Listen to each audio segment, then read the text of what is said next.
Ayo.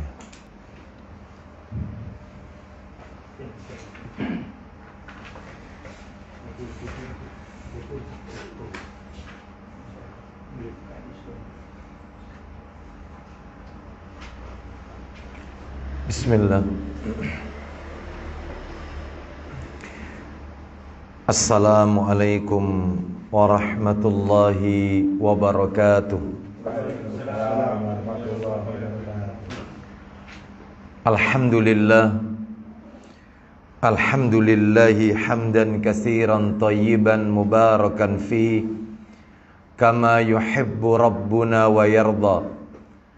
Wa ashhadu an la ilaha illallah wahdahu la syarikalah wa ashhadu anna Muhammadan abduhu wa rasuluh. Ya ayyuhalladzina amanu taqullaha haqqa tuqatih wa la tamutunna illa wa antum muslimun. Amma ba'du, fa inna asdaqal hadisi kitabullah wa khairal hadi hadi Muhammadin sallallahu alaihi wasallam wa syarral umuri muhdatsatuha wa kullu muhdatsatin bid'ah wa kullu bid'atin dhalalah wa kullu dhalalatin finnar.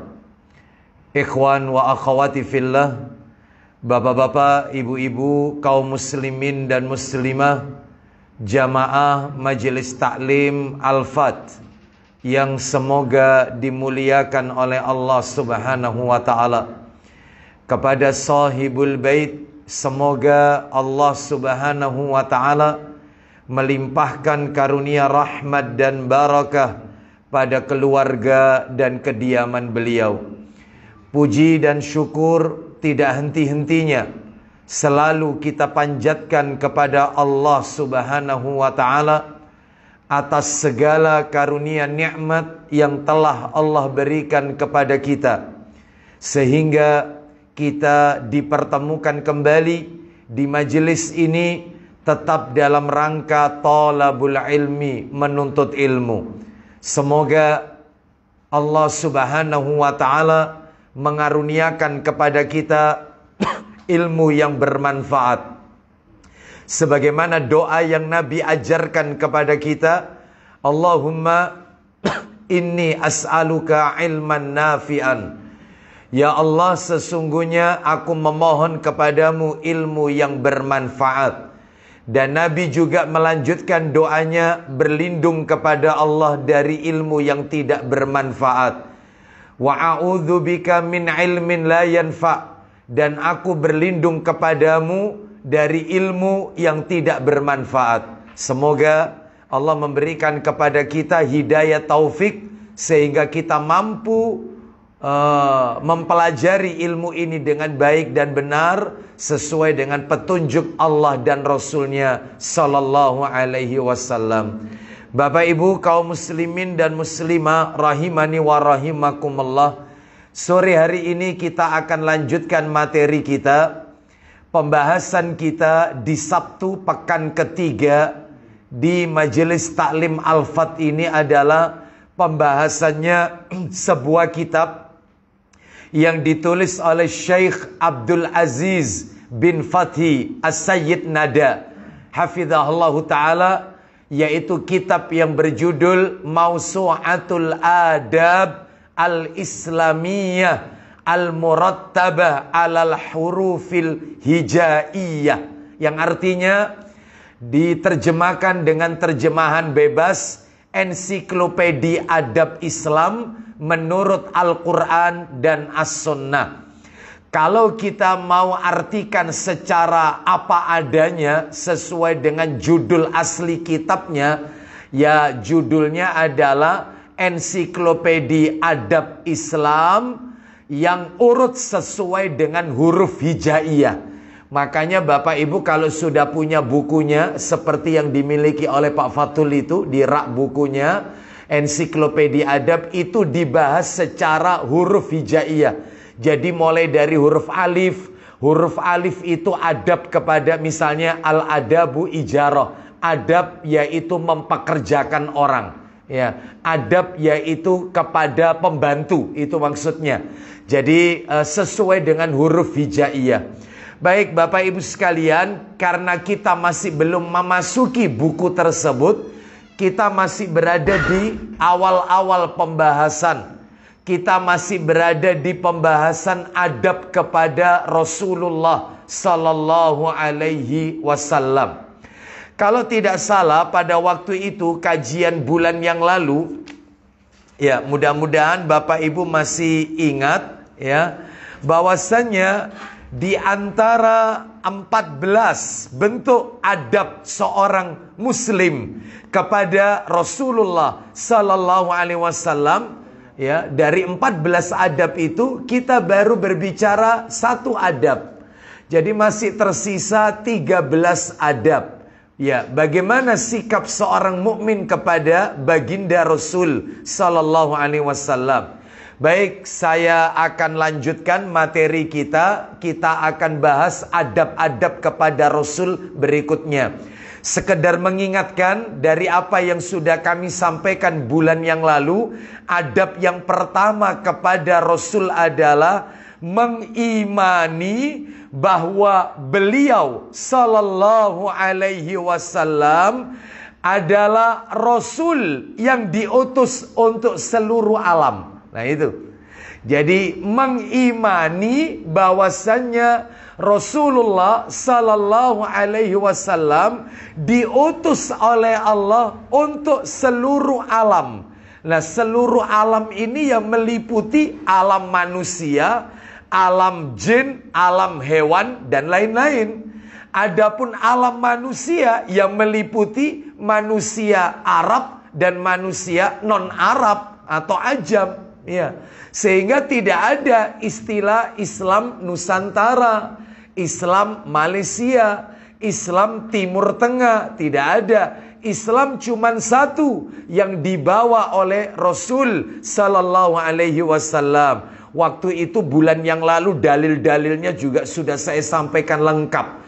Salah satunya adalah di surat Al-Anbiya ya, ayat 107 itu. Saya yakin Bapak Ibu sudah hafal itu. Al-Anbiya 107. Wa ma arsalnaka illa rahmatan lil alamin. Dan tidaklah kami mengutus engkau Muhammad kecuali sebagai rahmat bagi seluruh alam. Nah, ini menunjukkan Nabi itu diutus ya untuk seluruh alam. Bahkan di dalam hadis banyak sekali bahwasanya kata Nabi, yaitu nabi-nabi sebelumku itu diutus oleh Allah untuk kaumnya saja. Sedangkan aku diutus oleh Allah untuk seluruh manusia. Jadi jelas sekali di sini.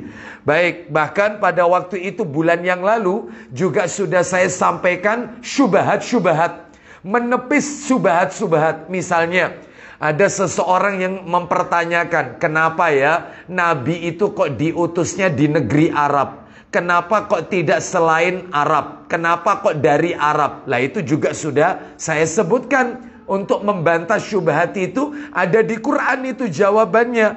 Jadi Bapak Ibu kalau kepingin tahu kenapa Nabi kok diturunkan di Arab, ya jawabannya ada di surat Al-Qasas. Surat nomor 28 ayatnya 68 dan surat Al-Furqan ayat 51. Jadi saya ulang, surat Al-Qasas ayat 68 dan Al-Furqan ayat 51. Jadi semuanya itu adalah kehendak ketetapan Allah Azza wa Jalla. Baik Bapak Ibu, sekarang kita masuk saja pembahasan yang nomor 2. Jadi supaya kita dapatnya lumayan agak banyak lah ya pada sore hari ini. Karena pembicaraan kita masih panjang ya, masih kurang 13 poin. Yang kedua, adab seorang muslim kepada Rasulullah SAW. Apa itu? Mengagungkan dan menghormati Nabi SAW. Jadi kita harus mengagungkan dan menghormati Rasulullah SAW. Nah itu ya. Baik, Bapak Ibu sekalian, saya jelaskan sekarang ya. Jadi mengagungkan dan menghormati Nabi Sallallahu Alaihi Wasallam. Saya akan jelaskan yaitu rinciannya. Ternyata Bapak Ibu, mengagungkan dan menghormati Nabi Sallallahu Alaihi Wasallam itu dibagi dua. Apa maksudnya dibagi dua? Yang pertama, mengagungkan dan menghormati Nabi ketika Nabi masih hidup. Ini yang pertama. Sedangkan yang kedua, menghormati dan mengagungkan Nabi saat Nabi telah wafat. Ya seperti kita ini sekarang, di mana kita tidak tinggal bersama Nabi. Nabi sudah meninggalkan kita. Mudah-mudahan nanti di hari kiamat Allah pertemukan kita dengan Rasul Sallallahu Alaihi Wasallam di surganya. Baik, jadi ada dua ya. Nanti soalnya ini dibedakan. Ada dua ini. Mengagungkan dan menghormati Nabi saat Nabi masih hidup. Dan mengagungkan menghormati Nabi saat Nabi telah wafat. Sekarang saya bahas satu persatu dulu. Mengagungkan dan menghormati Nabi ketika Nabi telah wafat. Masih hidup. Masih hidup. Gimana caranya? Ayo tak tunjukkan dalil-dalilnya, bukti-bukti bahwasannya para sahabat Nabi, termasuk sahabiyah. Sahabiyah itu siapa? Sahabat Nabi yang dari kalangan kaum wanita, itu namanya sahabiyah. Kalau dari kalangan laki-laki namanya sahabat. Itu bagaimana mereka mengagungkan Nabi, menghormati Nabi. Ayo, dalilnya lumayan, agak banyak. Dalil yang pertama, tolong disiapkan saja, yaitu di Sahih Bukhari. Ya, Sahih Bukhari ya, yang saya bawa ini. Sama saya minta tolong diambilkan yang di rak itu Sahih Muslim yang warna merah, Mas. Bawa sini, Mas. Warna merah jilidnya, tolong dilihatkan itu nomornya itu 2300-an. Ada enggak di situ? Nah, berarti jilid berapa itu? 2300-an. Enggak tahu jilid 3 atau jilid 4. Iya. Baik, 2300-an. Betul? Ada 2300-an nomornya? Ada ya? Bawa sini, minta tolong. Ya. Baik, kita lihat. Coba dibuka Bukhari dulu. Sebentar. Oh, ini 2600. Ya, betul. Betul ada di sini. Ada di sini 2300. Betul. Sekarang Bukhari ya, nomornya 1255. Ya, monggo. Cetakan terjemahan 1255 1255 Bukhari ya. Karena di situ panjang sekali hadisnya, langsung saja dilihat halamannya. Halaman 85 dan 86.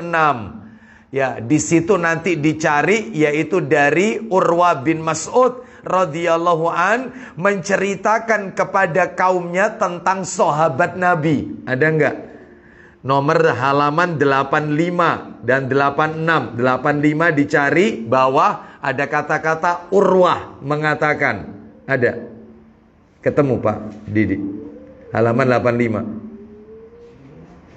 Nah, kata-kata Urwah, coba lihat. Nah, itu bawahnya itu. Bawah sendiri itu. Urwah. Iya, Urwah, betul. Nanti dari situ bacanya. Halaman 85 dan 86. Baik. Adapun di nomor aslinya dalam Sahih Bukhari, Pak Fatul juga punya ya, cetakan yang warna hijau itu, Pustaka As-Sunnah itu. Nanti bisa dicek sendiri ya. Itu dia nomor hadis 2731, sama saja isinya.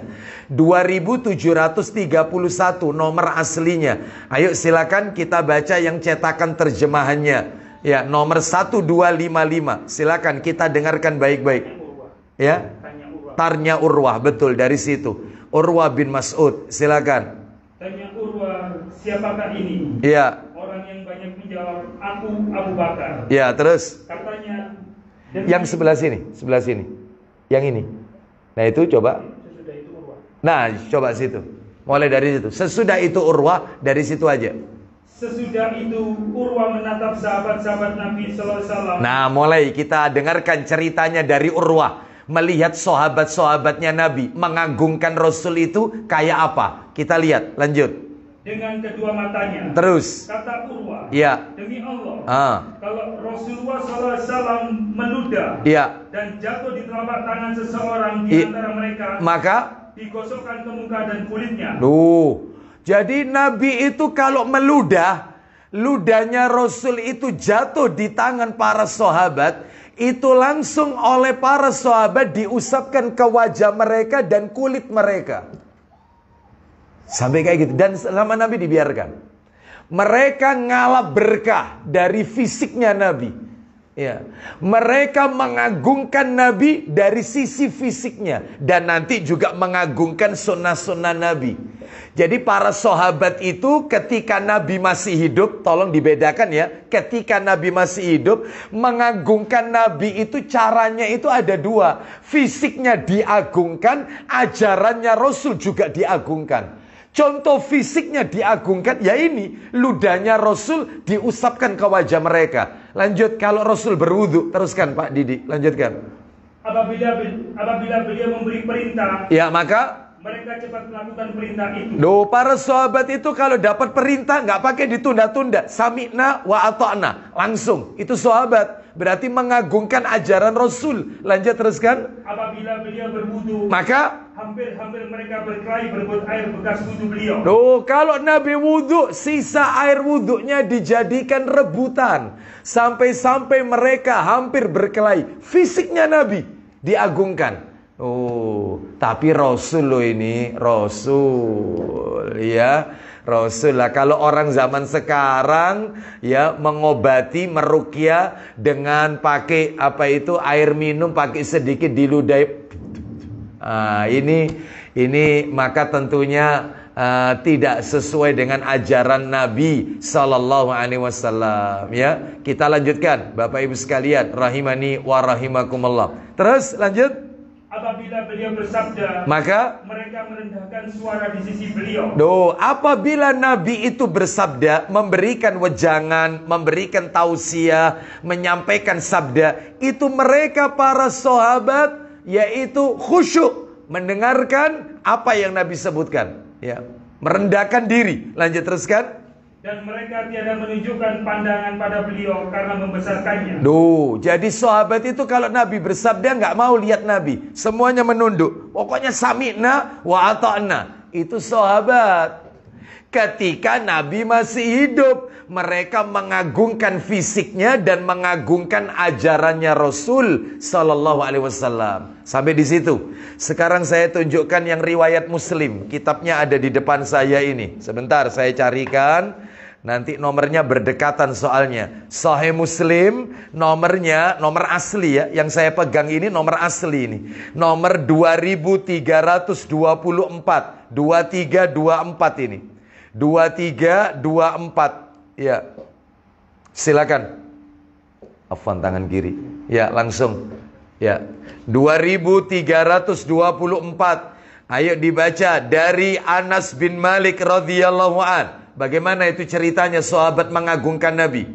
Dari Anas bin Malik, ia berkata, pernah suatu ketika Rasulullah SAW melaksanakan sholat subuh. Ya. Ketika selesai, ada beberapa pembantu Madinah yang datang kepada beliau, ya, sambil membawa bejana yang berisi air. Jadi Nabi kalau selesai sholat subuh di Masjid Nabawi, itu para pelayan-pelayan Masjid Nabawi, mereka antri sambil membawa bejana, tempat yang di dalamnya berisi air. Lalu tujuannya apa mereka itu? Lanjut.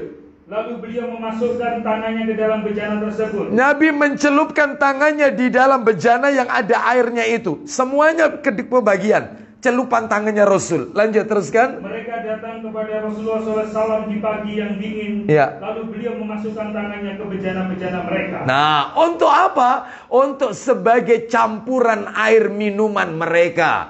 Karena mereka beranggapan celupan tangannya Nabi berkah. Dan Nabi dibiarkan. Mereka mengagungkan betul fisiknya Nabi. Ketika Nabi masih hidup loh. Ya, seperti itu. Dan ini diperbolehkan. Ngalah berkah dengan fisiknya Nabi. Dan ini boleh.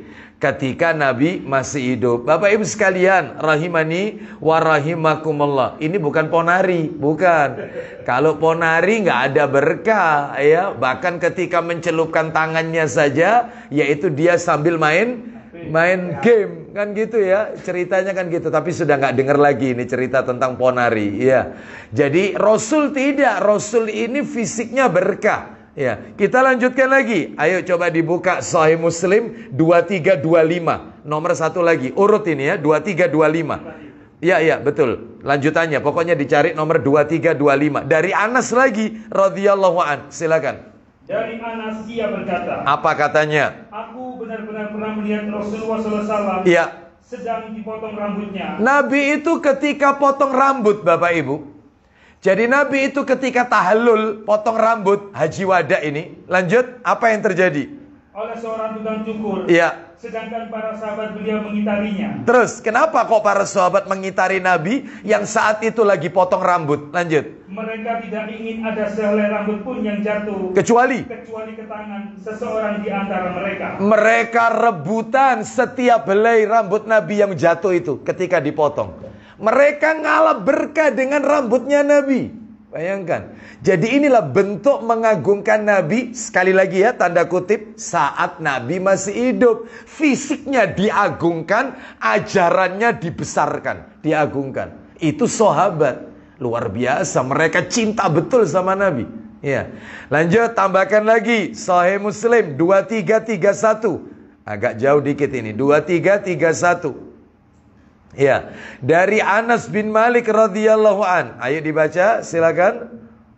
Dari Anas bin Malik berkata. Apa katanya? Suatu ketika Nabi SAW datang ke tempat kami. Datang ke rumah Anas. Ibunya Anas namanya Ummu Sulaim. Lanjut, radhiyallahu anha. Silakan. Dan beliau tidur siang di tempat kami. Ya, jadi katanya Anas, Nabi itu tidur siang di rumahku. Terus lanjut. Lalu beliau berkeringat. Ya, Nabi berkeringat. Apa yang dilakukan oleh ibunya Anas? Lalu ibuku datang dengan membawa botol. Terus? Lalu dia mengusap keringat Nabi dan memasukkannya ke dalam botol. Kenapa keringatnya Nabi diusap, diperes, dimasukkan botol? Kenapa? Lalu Nabi SAW bangun dan bertanya kepada ibuku. Nah, apa kata Nabi? Wahai Ummu Sulaim. Iya. Apa yang sedang engkau lakukan? Apa yang kau lakukan? Kenapa kau peras keringatku ini lalu kau masukkan ke botol? Lanjut. Ibuku menjawab. Iya. Ini keringatmu yang akan kami jadikan minyak wangi. Keringatmu tak jadikan minyak wangi, wahai Rasulullah. Wangi keringatnya Nabi. Keringatnya Abu Aslam. Innalillahi. Iya. Ayo. Beda Pak, fisiknya Nabi itu berkah, rambutnya, keringatnya, ludahnya, lu bayangkan, ya, itu diagungkan oleh sahabat. Ya, tapi Nabi masih hidup. Lanjut, nanti Nabi ketika wafat tata caranya gimana beda lagi perlakuannya.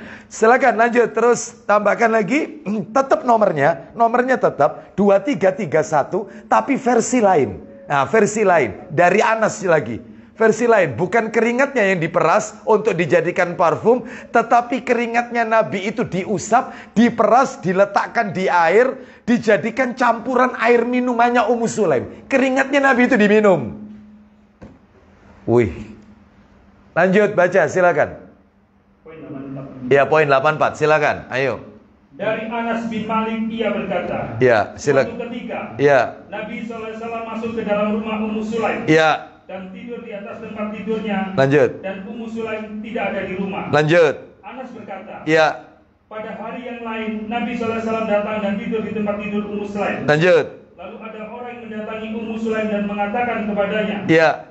Ini adalah Nabi SAW. Ya, terus. Datang dan tidur di rumahmu, di tempat tidurmu. Lanjut. Anas berkata. Ya. Ketika Ummu Sulaim datang. Ya. Nabi SAW berkeringat. Ya. Dan keringat tersebut mengumpal pada sepotong kain di tempat tidur itu. Lanjut. Lalu Ummu Sulaim membuka sebuah kotak kecil. Ya. Lalu dia memeras keringat pada potongan kain itu. Ya. Dan menyimpannya pada botol. Ya. Lalu Nabi SAW terbangun dan berkata. Ya. Wahai Ummu Sulaim, apa yang sedang kau lakukan? Apa yang sedang kau lakukan? Lanjut.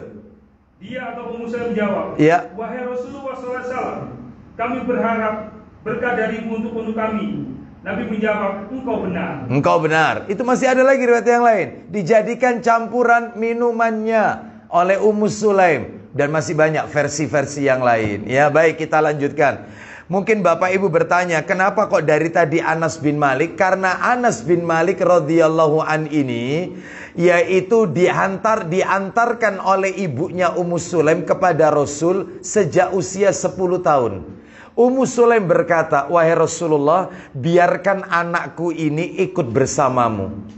Biarkan, dan dia akan membantu semua kebutuhanmu. Biarkan. Jadi ikutkan Rasul untuk jadi pembantunya Rasul. Mulai Anas itu umur 10 tahun. Ikut Nabi umur 10 tahun.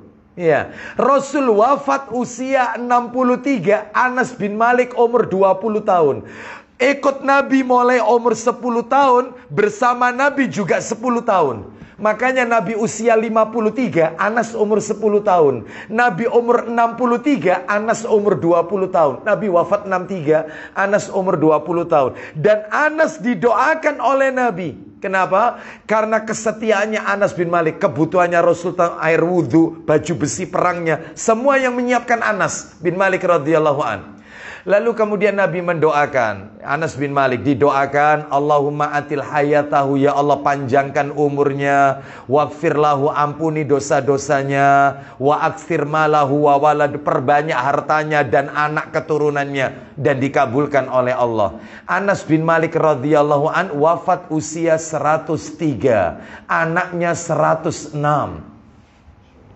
istri 1. Setiap 6 bulan sekali istrinya Anas melahirkan. Jadi setahun 2 kali istrinya Anas melahirkan. Dan ini kekuasaan dari Allah Azza wa Jalla. Kita nggak usah bingung. Ya, kita nggak usah bingung. Gimana 6 bulan sekali? Ya, baru mau menyusui ini lahir. Terus begitu. Sampai anaknya 106 anaknya. Meninggal usia 103. Ya, panjang usianya. Nah, kata para alim ulama, dan ini adalah kekuasaan dari Allah Azza wa Jalla. Bahkan ada wanita yang tidak disentuh laki-laki bisa melahirkan kok. Siapa itu?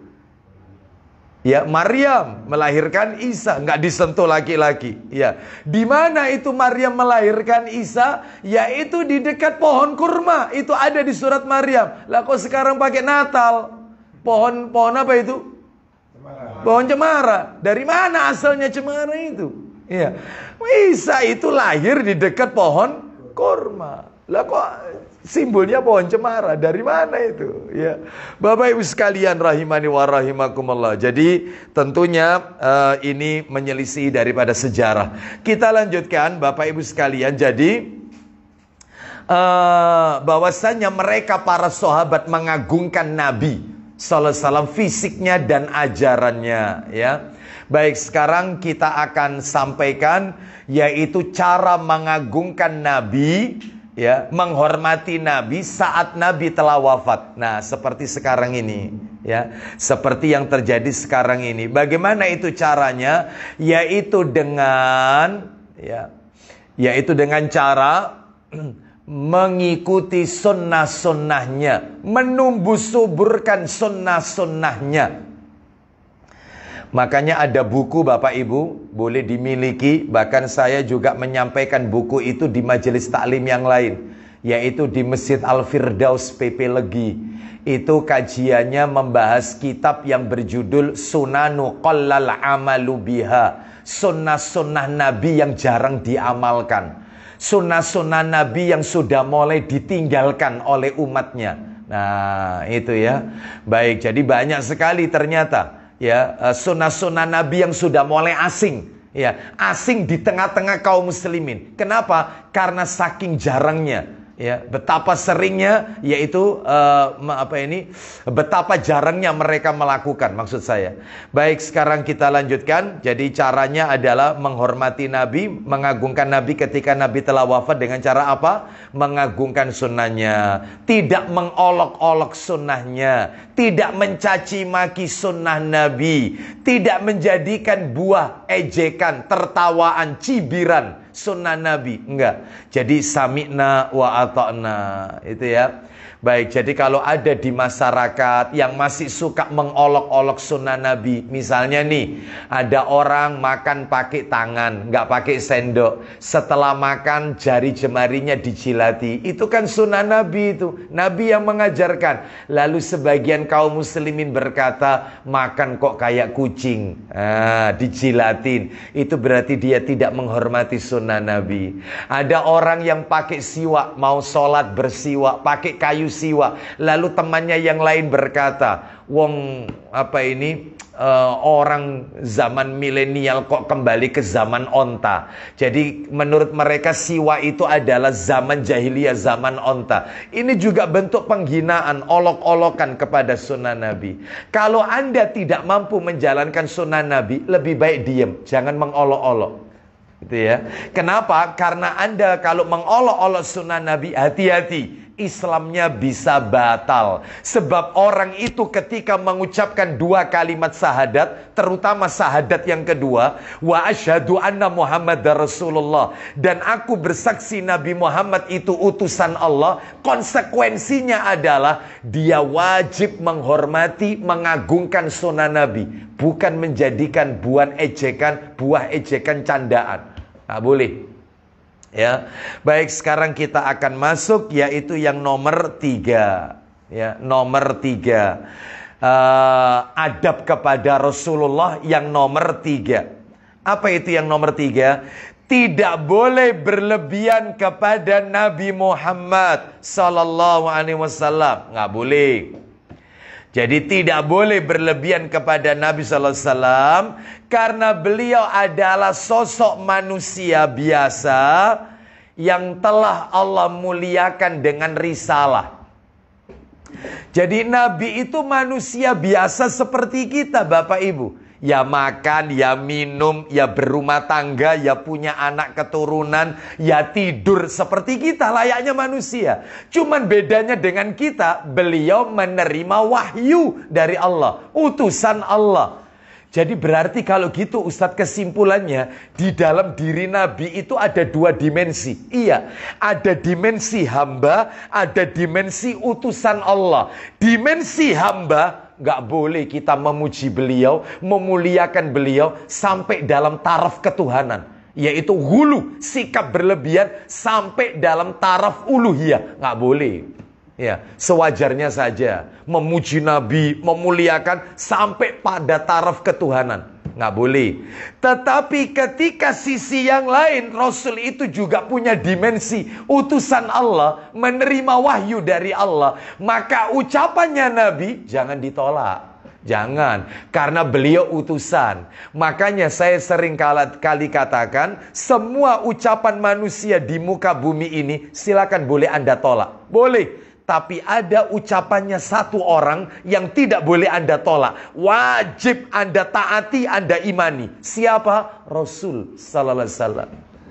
Ya, jadi ada 2 ya dimensi dalam diri Nabi. Ada sebagai hamba, abdun, ada sebagai Rasul. Makanya panjenengan kalau membaca doa itu kan begini. Setelah adzan terutama, asyhadu alla ilaha illallah wahdahu la syarikalah. Nah ini sebentar. Wa asyhadu anna Muhammadan abduhu wa rasuluhu. Hambanya dan rasulnya. Ada hamba, ada rasul. 2 dimensi. Dimensi hamba jangan dimuliakan berlebihan. Nanti tak kasih dalil-dalilnya. Nanti ya. Terus sebagai dimensi Rasul, wajib Anda taati, Anda contoh perilakunya. Dan Anda imani semua kata-katanya. Tidak boleh ditolak. Nah, itu. Mana dalilnya? Ayo tulis dalilnya. Al-Quran. Suratnya nomor 17. Al-Isra surat nomor 17. Suratnya nomor 17 itu surat Al-Isra, Bapak Ibu. Ya. Ayatnya ayat yang ke-93. Surat Al-Isra itu surat nomor 17, ayatnya 93. Allah Subhanahu wa taala berfirman, ya.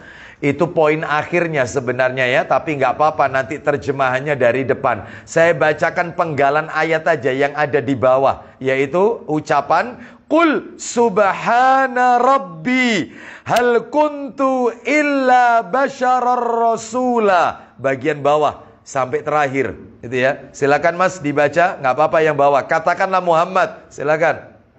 Katakanlah Muhammad, Maha Suci Tuhanku, bukankah aku ini hanya seorang manusia yang menjadi rasul? No, lihat itu. Katakanlah Muhammad, Maha Suci Tuhanku, bukankah aku ini hanya seorang manusia, satu, yang menjadi rasul. Jadi ada sisi manusia, ada sisi sebagai rasul. No, ya. Contoh lagi, dalil yang lain maksud saya. Tolong dibuka surat nomor 18 Al-Kahfi. Surat yang kita baca kalau malam Jumat dan hari Jumat. Al-Kahfi ayatnya terakhir, penutup ayat 110, ayat terakhir. Ayat terakhir di situ di awal-awal aja.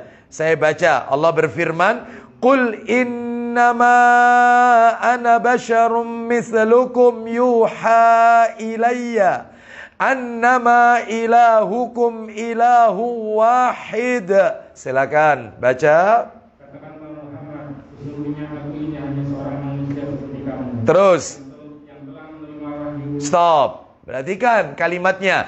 Katakan Muhammad kepada mereka, sesungguhnya aku ini hanyalah seorang manusia seperti kamu. Satu ya, dimensi manusia. Yang kedua, yang telah menerima wahyu. Itu. Jadi Nabi itu bukan hanya manusia, tapi beliau juga Rasul, menerima wahyu. Kesimpulannya, dalam diri Nabi ada dua dimensi. Dimensi hamba, dimensi Rasul. Dimensi hamba nggak boleh dikultuskan. Sebagaimana orang Nasrani mengkultuskan Isa ibnu Maryam. Orang Nasrani mengkultuskan Isa sampai pada taraf ketuhanan. Dijadikan apa Nabi Isa? Tuhan. Tuhan. Makanya mereka yang mengucapkan selamat Natal sama dengan mereka meyakini Isa itu sebagai Tuhan. Itu aja, ya. Bapak Ibu sekalian, maka ini nggak boleh, ya, nggak boleh. Memangnya Natalan tidak ada di zaman Nabi? Sudah ada. Ada. Nabi itu hidupnya 23 tahun, 13 tahun di Mekah, 10 tahun di Madinah. Tiap tahun ada Natalan di zaman Nabi. Pertanyaan saya, pernahkah Nabi mengucapkan selamat Natal? Terus pernahkah Nabi ngajarkan para sahabatnya untuk jaga gereja? Nggak ada. Nggak ada. Jadi jangan aneh-aneh deh. Jangan buat dalil sendiri. Kalau memang mereka mengatakan toleransi, siapa orang yang paling tahu toleransi? Rasul ataukah Anda? Selesai. Rasul orang yang paling tahu toleransi. Ternyata Nabi ini bukan masalah toleransi, ini masalah akidah. Lakum dinukum waliyadin. Jadi nggak boleh ya mengucapkan selamat Natal. Ya, seperti itu. Apalagi kemudian yaitu mendukung acara mereka. Silakan dalam bermasyarakat kita berbuat baik. Hablum minan nas, ya, saling bantu-membantu, bertegur sapa. Tapi urusan akidah ibadah harus punya garis. Jangan luntur, jangan lentur, jangan digebiar uya. Harus ada, yaitu prinsipnya lakum dinukum waliyadin. Itu prinsipnya. Agama kalian, agama saya, agama saya. Itu ya. Tapi dalam tolong menolong di masyarakat silakan. Bahkan jual beli, ya, transaksi boleh. Wong Nabi aja yaitu menjalankan Nabi aja menggadaikan baju besinya kepada orang Yahudi, transaksi kepada mereka. Nggak apa-apa dalam hal ini ya. Baik, kita lanjutkan. Mana ini dalilnya? Kita kasih dalil lagi. Ayo. Dibuka surat, Sahih Bukhari. Yang saya bawa itu Sahih Bukhari, nomornya 1503. Bukhari 1503. Kalau nomor aslinya Bapak Ibu, nomornya 3445. 3445 nomor aslinya Bukhari. Ayo dibaca yang cetakan terjemahan aja, 1503. Silakan. Dari Umar. Ya. Dari Umar radhiyallahu an katanya. Iya, silakan. Saya mendengar Nabi sallallahu alaihi wasallam bersabda. Apa isi sabdanya? Lihat, perhatikan, saya bacakan sabda Nabi. La tutruni kama atratin nasara ibna Maryam. Fa innama ana abduhu faqulu Abdullahi wa rasuluhu. Silakan. Janganlah kamu memuji atau memuliakan saya berlebihan. Ulang lagi Pak Didik kalimat itu. Janganlah kamu memuji atau memuliakan saya berlebihan sebagai orang Nasrani memuji atau memuliakan anak Maryam. Janganlah kalian memuji saya, memuliakan saya berlebihan. Nanti saya kasih contoh-contohnya. Memuji Nabi berlebihan, memuliakan saya berlebihan, seperti layaknya orang Nasrani memuliakan, memuji Isa putranya Maryam, sampai taraf dikultuskan, dipertuhankan. Nah, ini nggak boleh. Terus lanjut.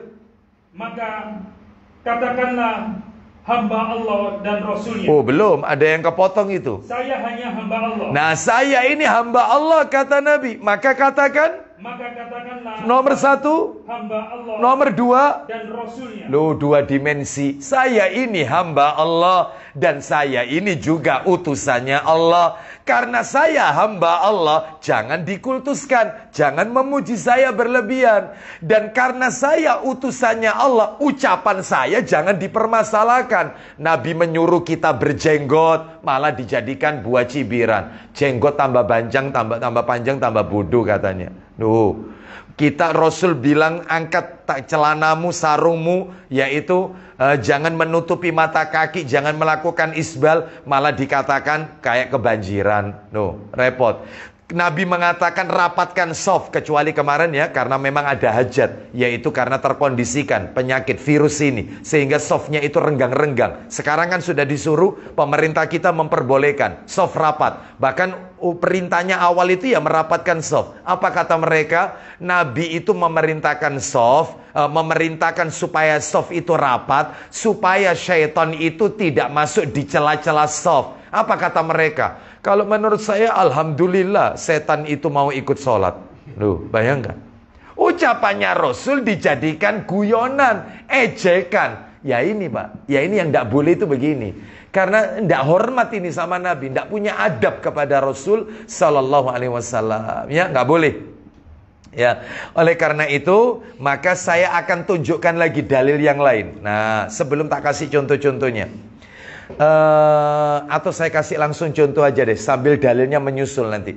Kita lihat Bapak Ibu sekalian, contoh-contoh yang masuk kategori hulu. Apa hulu itu? Sikap berlebihan kepada Nabi. Contohnya kayak apa? Sikap berlebihan kepada Nabi. Satu contohnya, yaitu mengatakan bahwa, beranggapan bahwa Rasul itu mengetahui ilmu gaib. Padahal Nabi itu tidak tahu ilmu gaib. Ya. Nabi itu tidak tahu sesuatu yang gaib. Yang tahu itu hanya Allah Azza wa Jalla. Jadi kalau ada seseorang yang mengklaim mengatakan Nabi itu tahu perkara gaib, maka ini adalah yaitu ucapan dusta. Ya, bahkan di dalam Al-Quran sendiri dikatakan Nabi itu tidak mengetahui perkara gaib. Mana dalilnya? Ayo dibuka. Dalil yang menunjukkan Nabi itu nggak tahu perkara gaib. Ayo dibuka surat nomor 7. Surat nomor 7. Ayat 188. Surat nomor 7 ayat 188. Al-A'raf ayatnya 188. Allah Subhanahu wa taala berfirman, "Qul la amliku li nafsi naf'an wa la dharran illa ma syaa Allah. Walau kuntu a'lamul ghaiba lastaqsartu minal khair wa ma massaniyas su' in ana illa nadhiru wa basyirul liqaumi yu'minun." Silakan.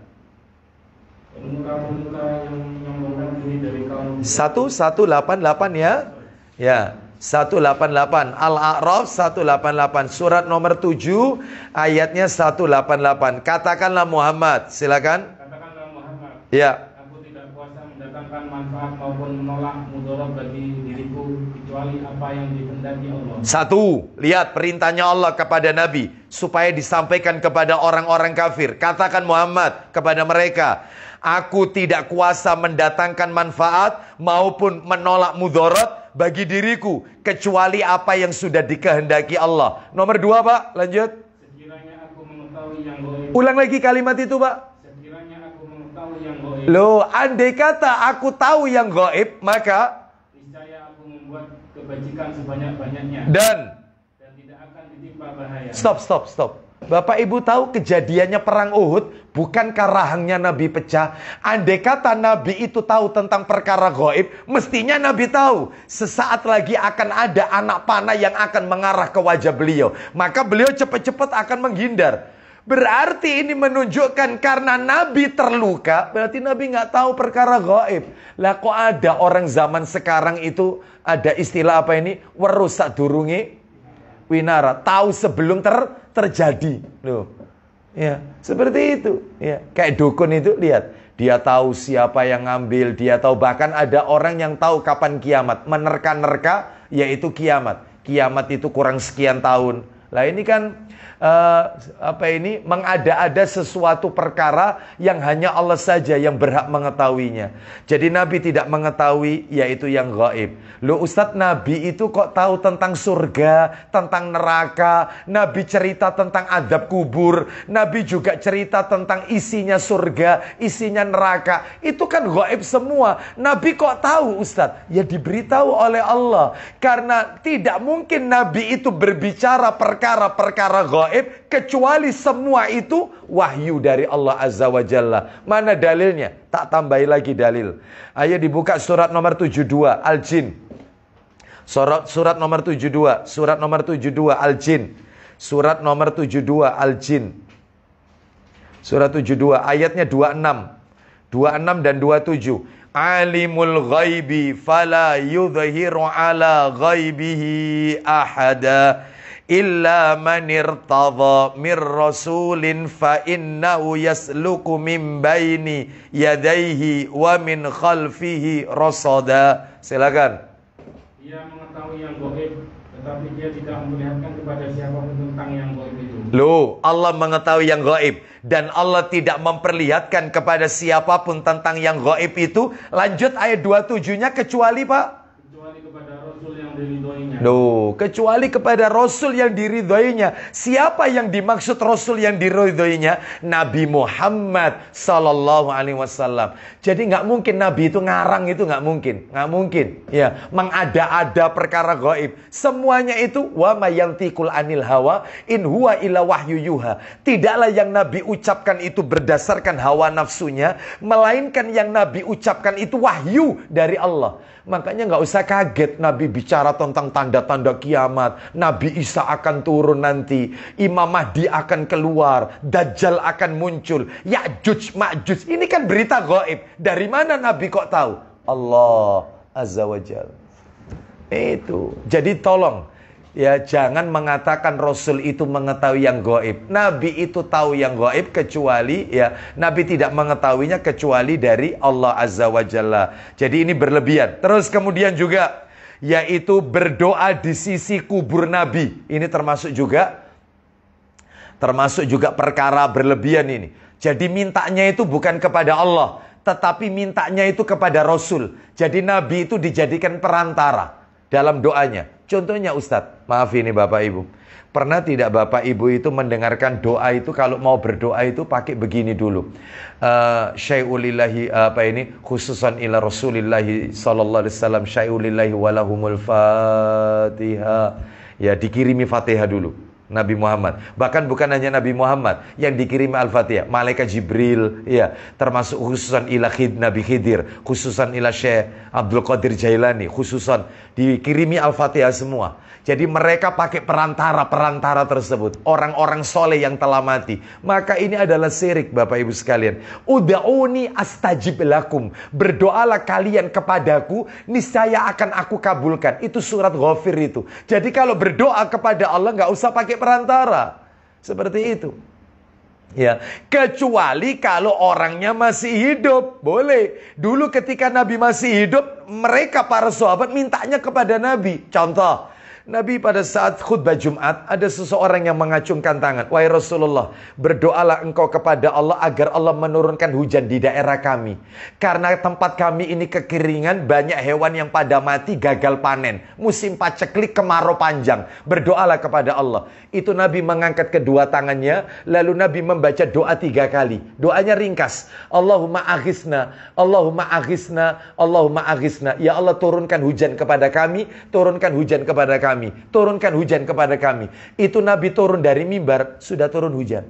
Turun hujan, dikabulkan langsung oleh Allah. Ternyata sepekan berikutnya, Jumat juga, sepekan berikutnya, orang itu tanya lagi, wahai Rasulullah, berdoalah kepada Allah agar Allah memberhentikan hujan. Karena kebanjiran tiap hari, hujan terus soalnya. Hujan terus ini, terus itu ya. Ya. Tolong berdoalah kepada Allah. Maka Nabi menunjukkan satu jarinya ke langit sambil Nabi mengatakan, Allahumma hawalaina wala alaina. Ya Allah, turunkan hujan di sekitar kami, jangan tepat di atas kami. Turunkan hujan itu di bukit-bukit, daerah-daerah yang belum turun hujan, jangan tepat di atas kami. Dan ternyata para sahabat melihat ke langit itu seperti di kota Madinah ada bulatan. Jadi yang terang itu di kota Madinah, wilayah sekitar Madinah itu gelap pada hujan. Masya Allah. Itu benar itu. Makanya panjenengan kalau punya hajat atau apa, supaya tamu banyak yang datang, atau apa, supaya tidak hujan, pakai doa ini aja. Allahumma hawalaina wala alaina. Itu yang diajarkan Nabi. Jangan pakai lombok. Ya, betul enggak? Lombok. Iya, betul ya. Lombok diapakan lombok itu? Taruh, iya. Terus pakai bakar kemenyan. Ngapain? Nggak ada tuntunannya. Apalagi celana dalam ditaruh di genteng, ya, di atas genteng. Ya, biasanya tambah deres itu biasanya ya. Nah, itu jadi nggak ada tuntunan seperti ini. Ini semua adalah khurafat. Ya, khurafat ya, yang tidak bersumber dari Islam. Makanya Bapak Ibu sekalian,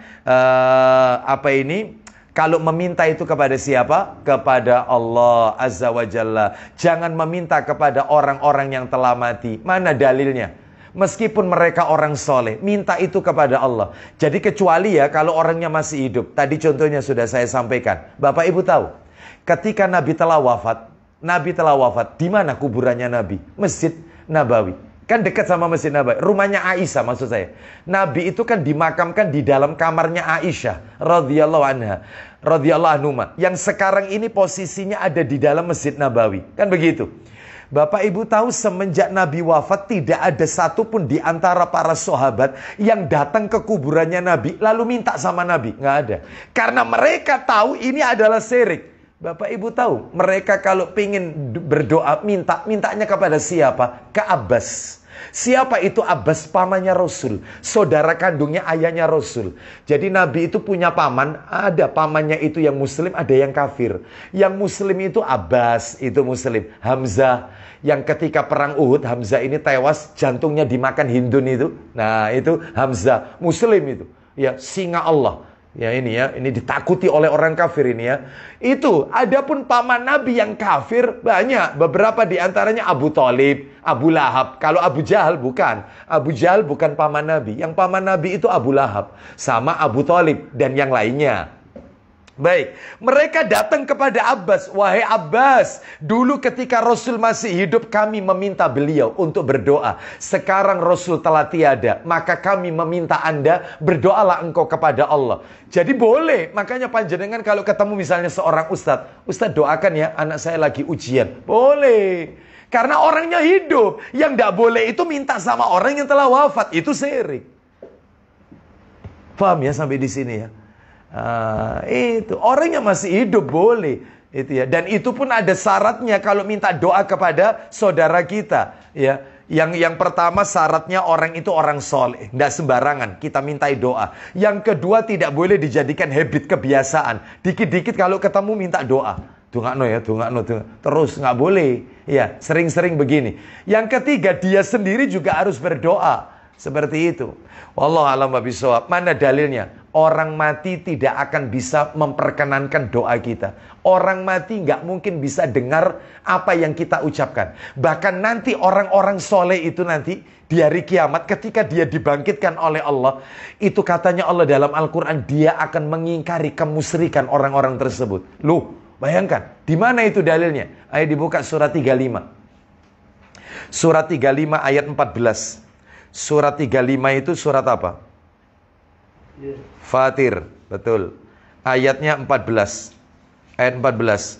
Allah Subhanahu wa taala berfirman, "In tad'uuhum la yasma'u du'aakum walau sami'u mastajabu lakum wa yawmal qiyamati yakfuruna bisyirkikum wa la yunabbi'uka mislu khabir." Silakan. Jika kamu menyeru mereka, menyeru maksudnya meminta kepada mereka orang-orang yang telah mati. Lanjut. Mereka tidak mendengar seruanmu. Loh, orang-orang yang mati nggak dengar seruan kita. Lanjut. Dan sekiranya mereka mendengar, Andai kata, lihat kata-katanya dalam ayat ini. Andai kata mereka mendengar perkataanmu, maka niscaya mereka juga tidak memperkenankan permintaanmu. mereka nggak bisa mengabulkan permintaanmu. Lanjut, di hari kiamat bagaimana? Dan pada hari kiamat mereka akan mengingkari kemusyrikanmu. Duh, nanti orang-orang soleh itu akan mengingkari kemusyrikan, kesirikan yang dilakukan oleh orang-orang setelahnya. Lanjut, teruskan. Dan tidak ada yang dapat memberikan keterangan kepadamu seperti yang diberikan oleh Allah yang Maha Teliti. Baik, tambahkan lagi ayat 22. Suratnya sama, Fatir ayat 22. Tambahkan ini. Wa ma yastawil ahya'u walal amwat. Innallaha yusmi'um. Wa ma yastawil ahya'u walal amwat.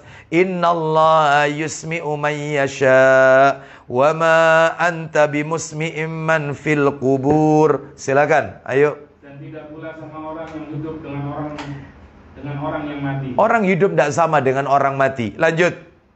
Sungguh Allah memberikan pendengaran kepada siapa yang Dia kehendaki. Dan engkau Muhammad tidak akan sanggup menjadikan orang yang di dalam kubur dapat mendengar. Orang yang di dalam kubur nggak mungkin bisa mendengar. Engkau Muhammad nggak akan sanggup menjadikan orang-orang yang ada di dalam kubur itu bisa mendengar. Itu ya, kecuali Pak, disebutkan di dalam riwayat, dalam tafsir Ibnu Katsir, itu ada pengecualian. Orang soleh yang meninggal dalam keadaan husnul khotimah, itu kalau ada orang yang ziarah lalu mengucapkan salam, Assalamualaikum ahlad diyari minal mu'minina wal muslimina wa inna insyaallahu bikum lahikun nas'alullahu lana walakumul afiyah. Itu kan doanya ziarah itu. Ya, maka Allah mengembalikan ruhnya mayit ini, lalu dia bisa menjawab waalaikumsalam. Bahkan bukan hanya bisa menjawab, dia tahu siapa yang nyampaikan salam itu. Kalau orangnya soleh. Tetapi kalau orang yang mati itu bukan orang soleh, maka telinganya seperti orang tuli, dia disibukkan dengan azab dalam kubur, sehingga nggak sempat dia menjawab salam daripada orang yang ziarah. Oh, itu ya. Jadi orang yang telah mati itu kalau orang soleh, dia bisa mendengar dua hal. Yang pertama, suara sandal orang yang ngantarkan dia ketika dia diletakkan pertama kali, dimiringkan menghadap kiblat, ditutup dengan papan, diuruk dengan tanah, dia bisa mendengar suara sandalnya orang-orang yang ngantarkan dia. Dengar. Mukmin, kafir, dengar telinganya. Dengar dia. Tetapi setelah itu untuk yang kafir, yang durhaka, nggak dengar apa-apa. Tapi yang muslim, orang yang soleh, dengar. Assalamualaikum. Bahkan dia tahu yang datang itu anaknya, yang datang istrinya, yang datang suaminya, nyampaikan tahu. Kalau orangnya soleh, itu di mana Ustaz ceritanya Ustaz? Di Ibnu Katsir, ketika mengomentari firman Allah Ar-Rum ayat 52. Surat Ar-Rum ayat 52. Nanti bisa dicek, bisa dicari di Google, yaitu tafsir Ibnu Katsir surat Ar-Rum ayat 52. Ceritanya nanti ada di situ. Bisa dibaca sendiri ya. Baik, sekarang saya lanjutkan saja kajian kita. Jadi contoh yang lain sekarang. Nah, ini ya. Contoh yang lain yang menunjukkan sikap berlebihan kepada Nabi, ghulu, ya, memuji berlebihan. Contohnya adalah membaca yaitu solawat-solawat yang tidak diajarkan oleh Rasulullah. Bahkan di dalamnya mengandung kesyirikan. Solawat-solawat yang di dalamnya diajarkan oleh Nabi. Contohnya, saya akan tunjukkan solawat-solawat yang gak diajarkan oleh Nabi. Di antaranya adalah solawat nariyah. Bapak Ibu lihat sholawat nariyah. Sholawat nariyah itu kalau kita baca artinya, ya, Allahumma sholli sholatan kamilatan wasallim salaman tamman ala sayyidina Muhammadanilladzi tanhalu bihil uqad wa tanfariju bihil qurab. Ya, kalau kita paham bahasa Arab, domir hi di situ ada domir tanhalu bihi, ada domir hi di situ. Kembalinya kepada siapa? Hi di sini adalah nya artinya. Ya, nya untuk laki-laki. Jadi kalau bahasa Inggris itu apa ya? Nya itu nya laki-laki, his atau her. Nah, his untuk laki-laki, her untuk wanita, kan gitu ya. Baik. Kalau bahasa Arab hu, hi, ha. Nah, itu ya. Itu kata ganti, ya, nya. Itu kembalinya ke siapa? Ke Nabi Muhammad. Jadi artinya sholawat nariyah itu ketika di situ dikatakan tanhalu bihil uqad wa tanfariju bihil qurab. Tidak ada yang bisa menghilangkan kesedihan kecuali Nabi Muhammad. Tidak ada yang bisa menghilangkan kesusahan kecuali Nabi Muhammad. Saya mau tanya, yang bisa menghilangkan sedih dan susah siapa semestinya? Allah. Makanya sholawat ini mengandung unsur kesirikan. Dan Nabi nggak pernah ngajarkan sholawat redaksi seperti itu, tidak ada. Contoh lagi sholawat Badar. Di situ ada kalimat anta samsun, anta badrun, anta nurun fauqa nurin. Oh, engkau adalah cahaya matahari, engkau adalah cahaya bulan, engkau adalah cahaya di atas cahaya. Padahal di dalam Al-Quran yang dimaksud dengan cahaya di atas cahaya, nur ala nur dalam surat An-Nur, itu maksudnya siapa itu? Allah. Ya, banyak sholawat Badar, sholawat tibil kulub. Tibil kulubi Badawaiha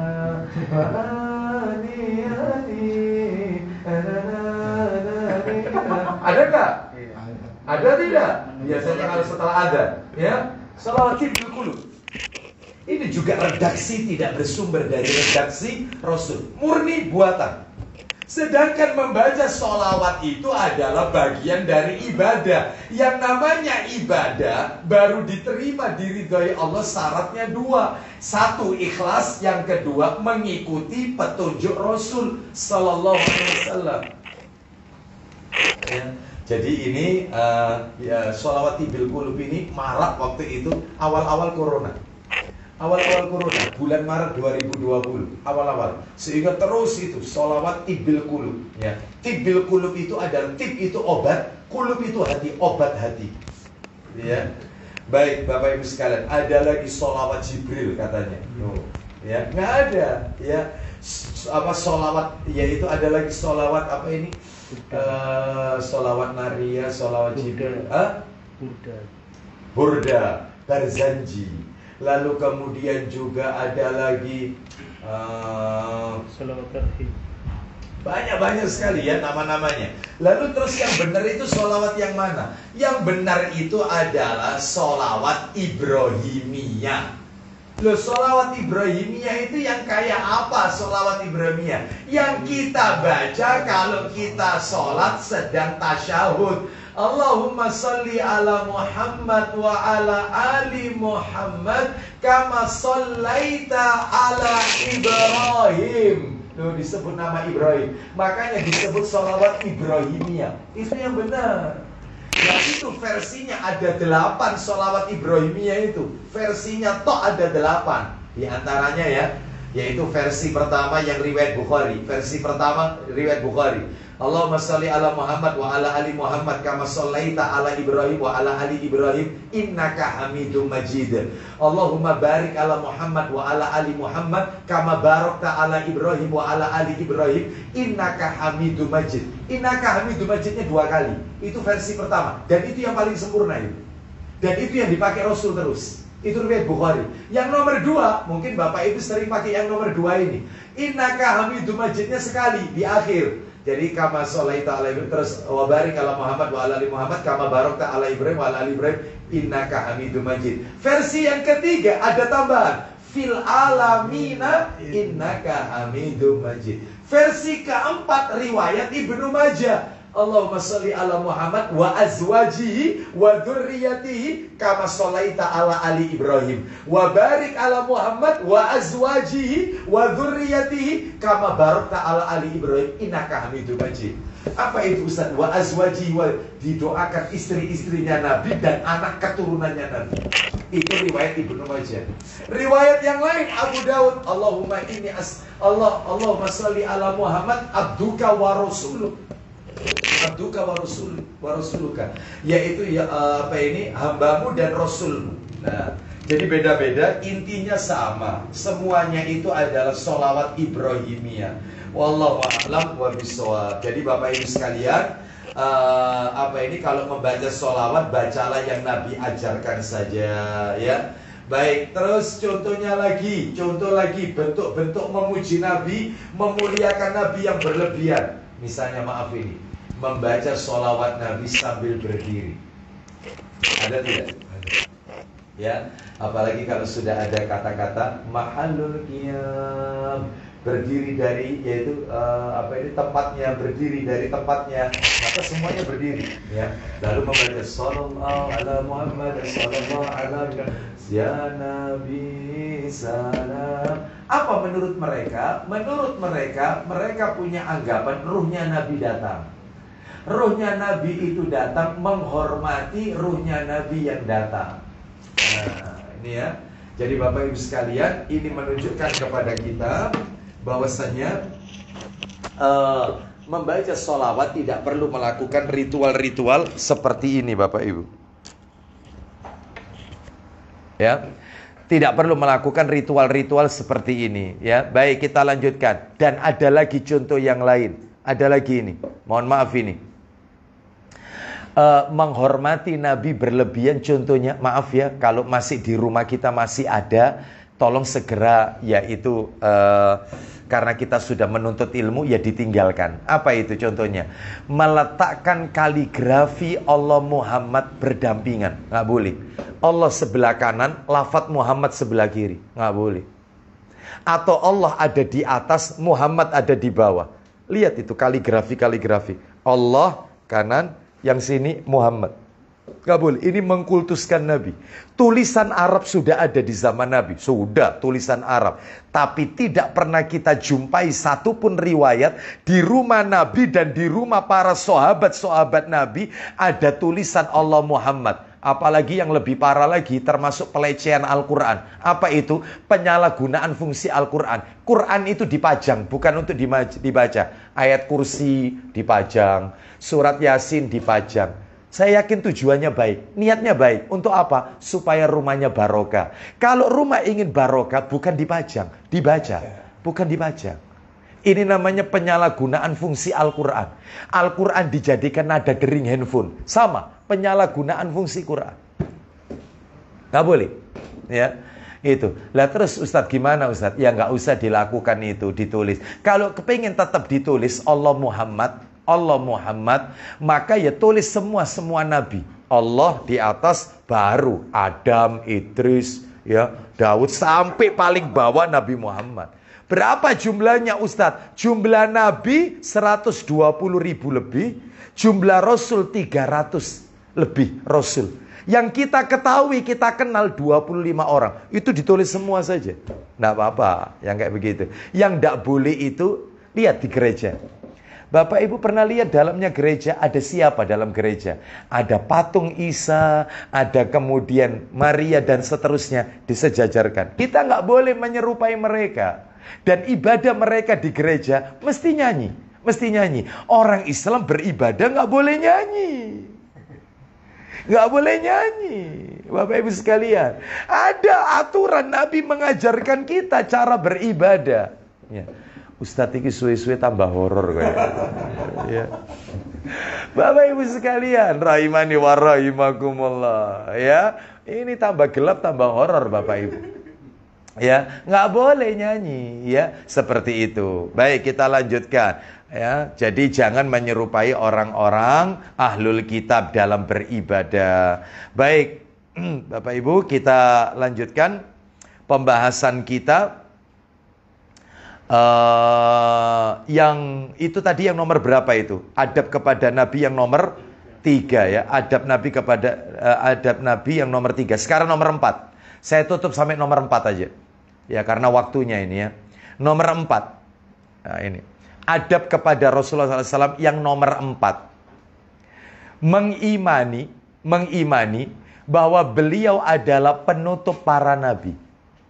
Tidak ada nabi lagi setelah beliau. Harus diimani. Rasulullah itu, Nabi Muhammad itu penutup para nabi. Khatamun nabi. Ya. La nabiyya ba'dah. Tidak ada nabi setelahnya. Nah itu. Mana dalilnya? Ayo dibuka dalilnya. Ya. Tapi sebentar. Sebelum yang ini kita kasih dalil, saya kok menarik ada sebuah hadis Bapak Ibu sekalian. Ya, sebuah hadis riwayat Imam Ahmad Bapak Ibu. Riwayatnya riwayat Imam Ahmad. Perhatikan ini Bapak Ibu. Riwayatnya adalah riwayat Imam Ahmad. Nah, begini. Nomor hadisnya ini riwayat Imam Ahmad, nomornya 12.093. 12.093. Begini, perhatikan ini. Yaitu dari Anas bin Malik radhiyallahu an, ia berkata, "Anna rajulan qala, ya Muhammad, ya sayyidana wa bana sayyidina wa khairana wa bana khairina." Ada seorang laki-laki bilang begini sama Nabi Muhammad sallallahu alaihi wasallam, begini, "Wahai Muhammad, wahai Tuan kami, anaknya Tuan kami, dan sebaik-baik orang dari kami, dan anak dari sebaik-baik kami." Wah, pokoknya dipuji habis-habisan Nabi. Ya, wahai Tuan kami, anaknya Tuan kami, dan sebaik-baik orang dari kami. Pokoknya habis sudah dipuji.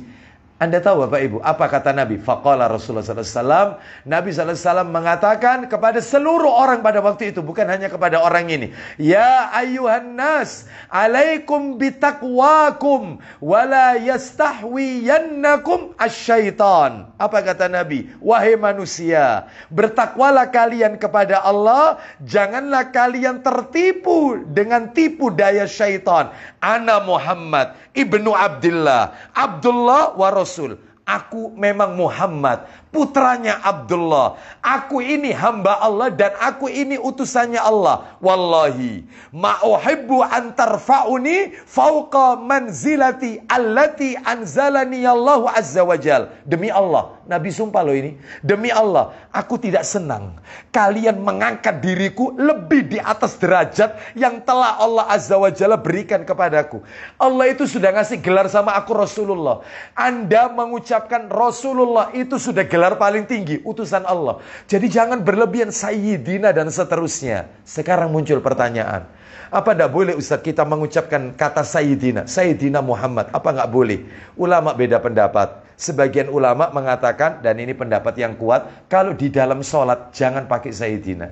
Tapi kalau di luar sholat boleh. Seperti saya sekarang mengatakan Sayyidina Muhammad SAW, boleh. Ya, Tuan Muhammad SAW boleh. Sayyidina itu Tuan. Boleh, ya. Adapun kalau di dalam sholat tahiyat, ya, Allahumma sholli ala sayyidina, jangan. Tidak ada yang berhak dipertuan agungkan di dalam sholat kecuali Allah azza wa jalla. Nah, intinya itu. Silakan di luar sholat sayyidina boleh, ya. Baik. Kunut Ustaz, kunut. Ya, ada nggak doa kunut? Ya, pakai sayyidina. Bagaimana? Ini kalau di dalam sholat, maka ini tidak diperbolehkan. Jangan, hindari ya. Kalau di luar sholat boleh. Sekarang kita akan masuk tadi yang nomor 4. Masih kepotong tadi ya. Mengimani bahwa Nabi itu penutup para Nabi. Mana dalilnya? Tulis dalilnya. Langsung aja dicarikan, yaitu Tirmidzi. Dalam kitab Sunan Tirmidzi. Minta tolong diambilkan yang warna kuning, Mas. Itu di situ tinggal buka aja. Nomornya 2219. 2219. Jilidnya kalau jilid 2, Mas. Iya. 2219. Jadi Sauban. Ya betul. Nah, antum sudah download ya? Coba nggak apa-apa deh dibaca yang di download tadi aja. Nggak apa-apa. Baik, silakan 2219. Langsung aja dibaca dari Sauban radhiyallahu an. Silakan. Dari Thauban ia mengatakan Iya. bahwa Rasulullah SAW pernah bersabda, La taqumus sa'a hatta talhaqa qabailu min ummati bil musyrikin. Silakan. hari kiamat tidak akan datang hingga kabilah-kabilah dari umatku menyusul kaum musyrikin. Ya, kata Nabi tidak akan pernah terjadi kiamat sampai nanti umatku ini mengikuti jejaknya orang-orang musyrik terdahulu. Ternyata betul, kejadian. Yang dilakukan oleh musyrik terdahulu di zaman Nabi masih hidup, sekarang pun umat Islam mengikuti jejak mereka. Dalam masalah ngalap berkah, masalah pesugihan, masalah perdukunan, masalah kirim sesajen atau tumbal. Waduh, banyak. Ya, terutama banyak dilakukan di negeri plus 62. Oh, banyak sekali. Mana negeri plus 62? Ya, kok pakai sebelah ya. Kita kan 031 toh. Oh iya, oh itu. Pokoknya negeri sebelah ya. Kita ini masih 031 Bapak Ibu. Ya, kita lanjutkan. Terus. Nggak usah nanti tambah horor nanti kalau contoh-contohnya. Silakan. Hingga mereka menyembah berhala-berhala. Loh, kata Nabi, nanti akhirnya umatku ini akan kembali nyembah berhala. Baru kiamat betul akan terjadi. Terus ciri kiamat yang lain? Sesungguhnya pada umatku ini akan muncul 30 pendusta. Akan muncul 30 orang dan semuanya ini 30 orang ini pendusta. Bagaimana ini 30 orang ini? Semuanya mengaku bahwa dirinya adalah nabi. Loh, semuanya ngaku sebagai nabi. Terus? Padahal aku adalah penutup para nabi. Dan tidak ada nabi setelahku. Aku ini penutup para nabi. Tidak ada nabi setelahku. Ustadz, dari 30 itu apa sudah ada orang-orang yang daftar? Ada. Di antaranya adalah yang bisa kami sebutkan ini nama-namanya ya. Ayo kita lihat. Nomor 1, Musailamah Al-Kadzab. Ini dibunuh di zaman Nabi. Dia sudah ngaku Nabi. Dapat wahyu. Nabi masih hidup. Dia sudah ngaku Nabi waktu itu. Bahkan menantang dia membuat surat, yaitu surat Al-Fil. Kita juga punya kan surat Al-Fil. Cuman kalau kita kan alam taro kaifa fa'ala rabbuka bi ashabil fil. Itu bacaan kita. Kalau dia tidak. Al-Fil. Wa man fil. Wa ma adraka mal fil. Lahu kurtumun tawil. Wa lahul zail. Al-Fil. Artinya apa? Gajah. Wa man fil. Apa itu gajah? Wa ma adraka mal fil. Tahukah kamu apa itu gajah? Lahu kurtumun tawil, gajah belalainya panjang. Walahul zail, ekornya juga panjang. Itu buatannya Musailamah Al-Kadzab itu. Matanya kecil, telinganya lebar ya. Itu buatannya Musailamah Al-Kadzab untuk menandingi surat Al-Fil. Sudah ada dia dan dibunuh itu. Yang nomor 2, Al-Aswad Al-Anasi dari Yaman. Dia juga dibunuh. Sebelum Nabi wafat, dia sudah dibunuh. Nomor 3, Sujah binti Al-Haris. Perempuan ini. Dan perempuan ini, Sujah binti Al-Haris ini dinikahi sama Musailamah Al-Kadzab. Jadi suami istri ngaku Nabi. Nomor 4, Tulaiha bin Khuwailid Al-Asadi. Ya, dan dia kembali tobat. Ya, tobat, nggak sempat dibunuh, masuk Islam. Tulaiha. Dan Bapak Ibu maaf ini sebelum saya lanjutkan. Bukan hanya sekedar klaim ngaku Nabi. Mereka juga bawa ajaran. Mereka dan punya pengikut, bukan hanya sekedar klaim saya nabi, saya dapat wahyu. Enggak, tapi punya pengikut, bawa ajaran. Lalu yang kelima siapa? Al-Mukhtar bin Abi Ubaid As-Saqafi. No itu. Yang nomor 6, Al-Haris bin Said Al-Kadzab. Ya, ini juga dibunuh. Lalu nomor 7, Mirza Ghulam Ahmad Al-Qadiani, tinggal di India. Nah, makanya ada aliran Ahmadiyah. Nah, seperti itu. Ya, ini menukil dari Mirza Ghulam Ahmad. Ngaku sebagai, bahkan bukan hanya sebagai nabi, dia juga mengaku sebagai Imam Mahdi yang ditunggu-tunggu. Nah itu ya. Terus kemudian, nah Indonesia ndak kalah, setor nama. Di antaranya Lia Eden, ngaku sebagai nabi. Terus kemudian juga di antaranya mantan pemain bulu tangkis Ahmad Musaddek yang mengaku mendapatkan wahyu di bundaran HI. Oh, nah itu ya. Mana bundaran HI? HI itu apa? Iya, Hotel Indonesia. Kok bisa malaikat turun di bundaran HI itu ngasih wahyu ya? Ya, itu ya. Jadi, Bapak Ibu, dia ini punya pengikut dan ditangkap. Sudah ditangkap, sudah diamankan. Apakah masih ada lagi? Ada. Ya, Bapak Ibu sekalian, kalau dihitung ini ya, kalau dihitung berapa orang yang sudah mengaku nabi, kalau tidak salah, dia 12 atau 13-an orang. Kalau tidak salah, sudah antara 11 apa 12 gitu. Padahal tadi Nabi mengatakan 30. Kalau sudah 30, kiamat sudah. Ya, tinggal dikurangi aja, kurang berapa gitu ya. Jangan sampai di majelis taklim ini ada yang ngaku naudzubillah min dzalik. Ya. Jangan sampai ya. Bapak Ibu sekalian, naudzubillah min dzalik ya. Baik, tidak ada nabi setelah Nabi Muhammad SAW. Baik, insya Allah untuk kajian berikutnya kita sambung yang nomor 5, adab kepada Rasul yang nomor 5. Saya cukupkan sampai di sini saja. Semoga sedikit menjadi tambahan ilmu yang bermanfaat. Mudah-mudahan Allah menjadikan kita orang-orang yang istiqomah, yaitu di atas ketaatan kepada Allah dan Rasulnya Sallallahu Alaihi Wasallam. Ada yang mau bertanya? Tidak ada. Ya, baik, kita tutup dengan kafaratul majelis. Wassallallahu ala nabiyyina wa ala alihi washabihi wasallam. Subhanakallahumma wa bihamdika asyhadu an la ilaha illa anta astaghfiruka wa atubu ilaik. Wa akhiru da'wana anil hamdulillahi rabbil alamin. Assalamualaikum warahmatullahi wabarakatuh. Waalaikumsalam.